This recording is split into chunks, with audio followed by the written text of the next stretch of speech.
Salut à tous, vidéo nécessaire aujourd'hui, indispensable je dirais même, la plus grosse opportunité de 2023 des années à venir probablement, à voir si ça va se confirmer, mais je pense que c'est une des plus grosses opportunités qu'on a, c'est de créer un SaaS basé sur l'IA, donc de brancher à une technologie existante, que ce soit ChatGPT 3, donc avec l'API, se brancher à ça et trouver des usages par-dessus, ou alors se brancher à des outils comme Midjourney, des outils de AI art et bâtir des usages dessus. Et il y a plein d'exemples en ce moment, par exemple sur Futurpedia, si on va sur ce site qui classe un petit peu tous les outils IA qui sortent, tous les outils du moment. Honnêtement, il doit y avoir au moins 25 outils qui s'ajoutent sur le site tous les jours. Je sais pas combien il y a d'outils qui se créent tous les jours, mais il y en a beaucoup. Il y en a beaucoup, ça c'est sûr. Pourquoi c'est intéressant? Premier point, on se branche sur une technologie existante, comme je l'ai dit. Ce qui est intéressant avec ça, c'est qu'on n'a pas à tout recréer. C'est comme avec la crypto, on n'a pas à recréer la blockchain, quoi. On se branche dessus, on crée son coin, etc. Marché porteur, 1500 milliards en 2030. À mon avis, c'est plus, hein. Je sais pas vraiment comment ça a été calculé. MRR, la plupart de ces business sur Futurpedia, c'est en MRR. Des abonnements, 20, 30 balles, 8 balles en abonnement. Donc forcément, si on a l'ambition de faire un gros projet en dizaines de millions,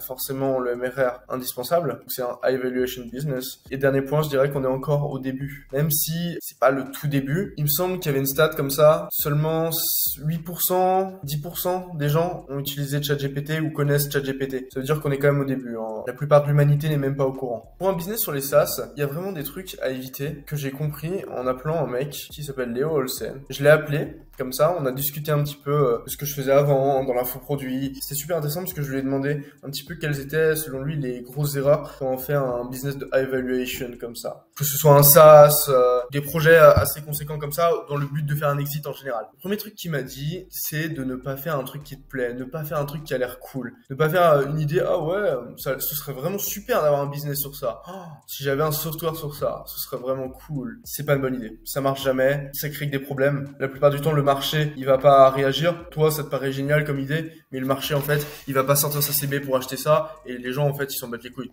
Donc, dans ce cas-là, c'est pas une bonne idée. Deuxième, ne pas s'associer avec un gars technique. Qu'est-ce que ça veut dire exactement? Il m'avait raconté que dans un de ses projets, qui lui a coûté très cher, il a perdu pas mal d'argent sur ce projet de software. Il avait pris des devs en freelance, donc en mission, etc., mais pas dans l'équipe. Donc, pas avec de l'equity des pourcents, donc pas associé avec la personne qui gère le dev, les équipes techniques, etc. Et que c'était la pire erreur. Parce qu'au fond, si le mec n'a pas de pourcent, il sera jamais aussi motivé que s'il en a. Et être associé à un mec technique, c'est se concentrer sur ce qu'on sait faire. Enfin, quand je fais cette vidéo, je m'adresse surtout à des gens qui font du marketing. Faire du marketing et pas se préoccuper des problèmes techniques. C'est vraiment indispensable. Moi, je me rappelle, par exemple, en début d'année 2022, j'avais fait un projet crypto. On avait pris des freelance devs ukrainiens. C'était une catastrophe. C'était long. Bon, on n'a pas eu de chance. Ils sont partis à la guerre aussi. Mais c'était la pire erreur possible. Dans un projet technique, il faut absolument s'associer avec quelqu'un qui est bon en technique. Troisième, vendre B2B si c'est possible. Pourquoi c'est intéressant? Parce qu'en fait, déjà, tu vends plus cher et souvent les clients sont moins embêtants. Ils posent moins de problèmes. En B2C, c'est vrai que B2P, low ticket, pour des SaaS, les clients, il y a un bug technique, ils cancellent l'abonnement, ils t'insultent par email toute la journée, quoi. Ensuite, des petits exemples de SaaS que j'ai trouvé intéressants, dont on peut s'inspirer et qui correspondront un peu aux prochaines étapes que j'ai mis. Les étapes pour démarrer son SaaS IA. Définir un usage, assembler une team, marketing, rétention,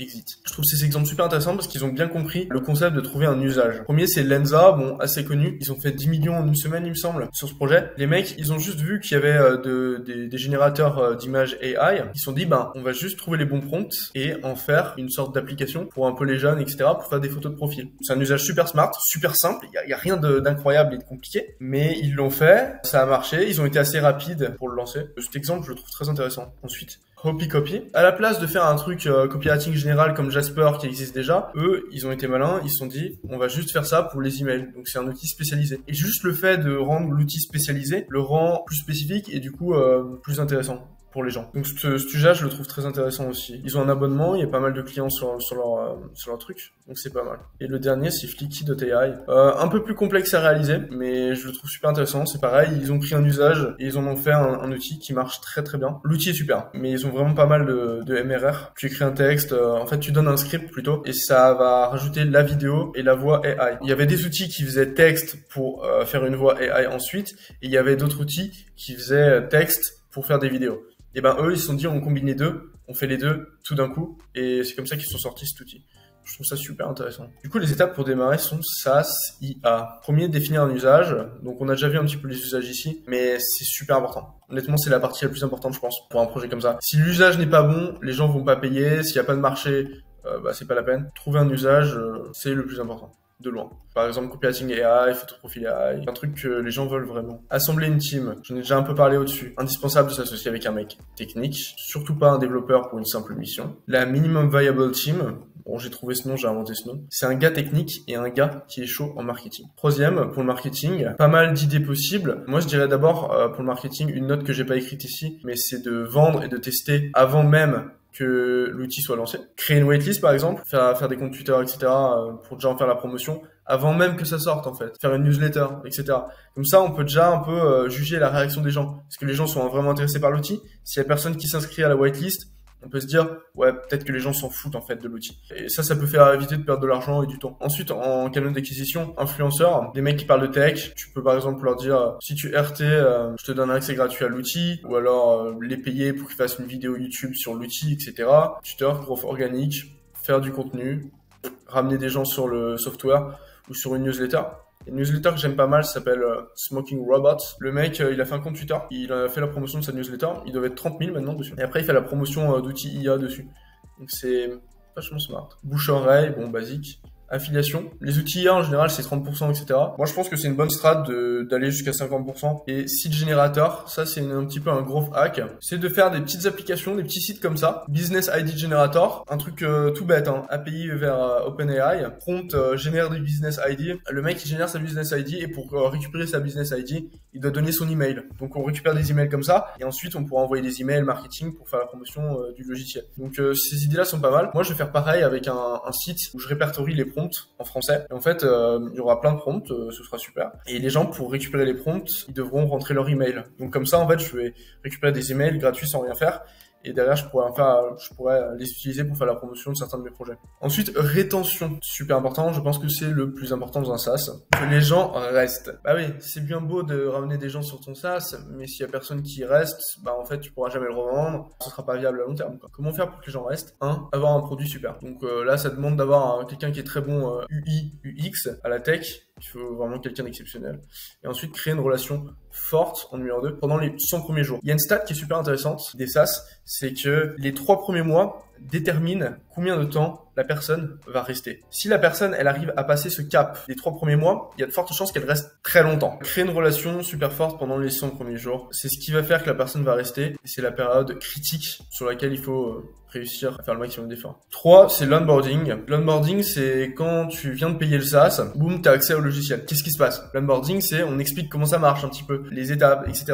Si le mec comprend pas directement comment utiliser l'outil, comment il peut en bénéficier, il se désinscrit direct. Et ça peut être aussi intéressant de placer des steps de gratification immédiate, des challenges. Il y a ça sur Jasper que je trouve super intéressant. Quand tu te connectes, ils ont des sortes d'étapes à accomplir, comme ça. Welcome to Jasper, follow this step to get started and earn credits as you go. Ils mettent des petits cadeaux, en fait, de crédit si la personne fait des actions, donc utilise l'outil. Ça, c'est vraiment pas mal parce qu'il y a, du coup, il y a une incentive à utiliser l'outil. Donc forcément, si tu fais des actions et que tu découvres un peu l'outil, tu as plus de chances de rester, c'est logique. Du coup, c'est tout bénef pour eux. Je trouve ça super malin. Et le dernier, c'est exit. Bon, j'ai pas encore fait d'exit, je me considère pas comme un expert, mais de ce que j'ai vu, c'est super important que le projet ait toujours un potentiel de croissance. C'est-à-dire que si t'es dans un marché, je sais pas, tu vends des compléments alimentaires pour chiens et t'es le mec qui a tous les clients pour les compléments alimentaires pour chiens, ça va pas se vendre en fait, parce qu'il y a aucun potentiel de croissance. T'as déjà tous les clients. Tous les clients, ils sont à toi. Donc ça, c'est, je pense, impossible à vendre. Ou ça baisse en valeur. Le deuxième, c'est une barrière à l'entrée, avoir un avantage concurrentiel. C'est-à-dire que tout le monde ne peut pas reproduire facilement le SaaS, quoi. Ça paraît logique. Ensuite, une comptabilité ultra clean. Donc ça, bon, voilà, ça paraît logique. Être super legit dans ce qu'on fait. Très précis, une bonne structure. Et le dernier, c'est MRR. Voilà, c'est à peu près tout. Ce que j'avais à dire sur les SaaS. Je trouve ça vachement intéressant comme opportunité. Je pense que ça vaut le coup d'essayer. Surtout si on trouve un bon usage. Ça vaut le coup de tenter. Je dirais que les éléments les plus importants à avoir pour conclure, c'est quelqu'un d'exceptionnel en technique, une bonne association, une bonne team et un usage. Je pense qu'à partir de ça, on peut vraiment créer des beaux projets. Voilà, c'est un peu tout pour cette vidéo. Likez, partagez, commentez et puis à la prochaine.